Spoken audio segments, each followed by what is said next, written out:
When I was in my 20s, I spent 4 years traveling the world. I was in South Africa, just outside of Durban, and a friend had taken me on his motorbike to his favorite waterfall. We had both been swimming, but I got cold and I went to sit on a patch of green grass. To get there, I had to step from the sand I was on over a log and then across a bit of grass. I was walking medium speed and lifted one foot to step over the log when a very loud, booming, masculine voice shouted, "Stop!" Except the shout wasn't heard in my ears, it was heard inside my head. Hard to explain.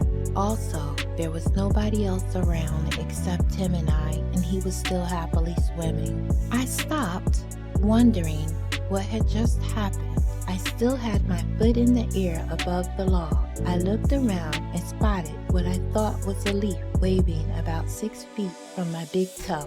It took me a few seconds to realize that it wasn't a leaf but a snake, a black mamba. He had his head raised and he was licking the air. He was waiting to see what my next move would be, and he had seen me long before I saw him. I slowly backed up and walked very carefully backwards toward where Tim was. I have no explanation for the voice that I heard except that it was so loud and it was inside my head rather than heard from my ears. And it came at a time when I didn't feel any danger at all. In fact, I was very calm and happy. I feel that it was my guardian angel who shouted at me to stop, as I would have stepped on the snake. My guardian angel saved my life.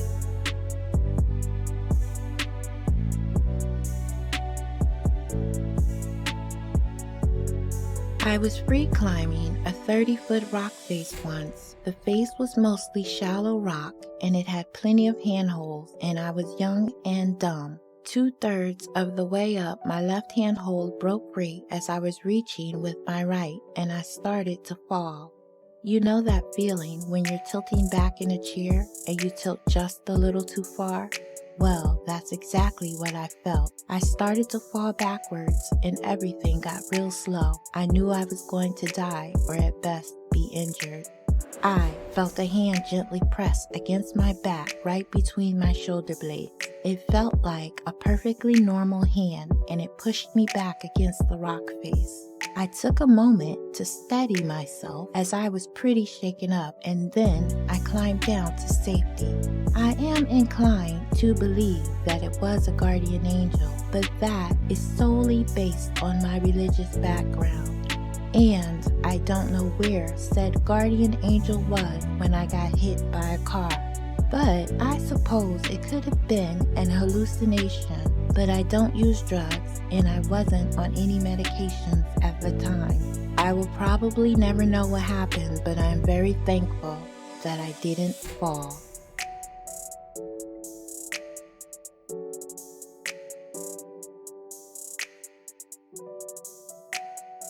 I was driving one time and it was a whiteout snow. Anyone who's driven in that weather knows that you kind of get hypnotized by the snow. I heard someone calling me by my nickname. I woke up and I was on the other side of the road about to hit an oncoming car. Luckily, I managed to move in time. I think it was my godfather who had passed away. I always feel like he's watching over me, like he is my guardian angel.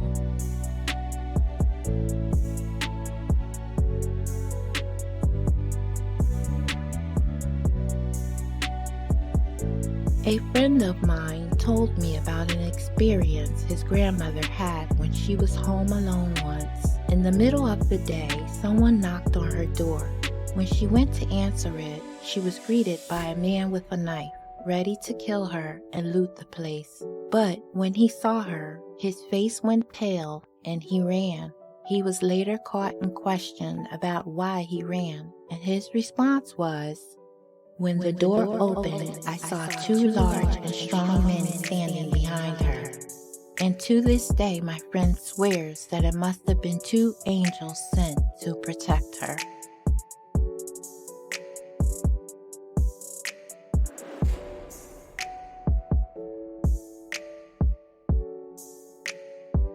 I was hit by a car when I was 14 and walking home from school. I was laying on my side, staring at the curb, hoping the ambulance would get there soon.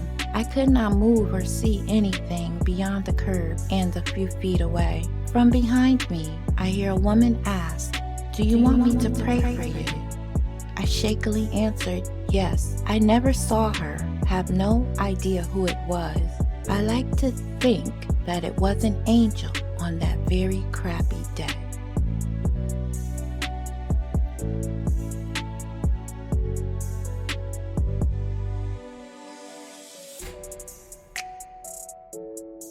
My dad recently told me this story, and I was just amazed. I thought you guys would like to hear it. When I was young, about 3 or so, I was hospitalized and near death. I had had a fever that just would not break and was passed out most of my hospitalization. My dad, who has always been religious, wanted the hospital's priest to come and pray for me. So the priest comes to pray for me, but something is not right about this guy. He never gives his name and he has no Bible. He says the entire prayer in Latin and blesses me. Now, my parents aren't married yet, and since the priest is there, they ask why they haven't been able to have another child yet. They had been trying for more than a year with no luck. The priest tells them that they won't have another child until they're married. The priest leaves. After that, an hour later, my fever breaks. The next day, the hospital priest comes to my room to say a prayer for me. My dad is confused and tells the man that someone had already come the day before, to which the man replies that no priests were on duty the day before. He checked with all the hospital staff and their visitation books and everything. Nothing turned up. No priest was in the previous day. He searched for years to find this priest that prayed for me, and he never found a single trace of him anywhere. A month later, after my mom and dad got married, my mom got pregnant with my brother. So, we'll never know who this mysterious man was, but I like to think he was my guardian angel. To this day, my dad still has no record of him, not even someone who looks like him. Someone was looking out for me that day. I just wish I knew who.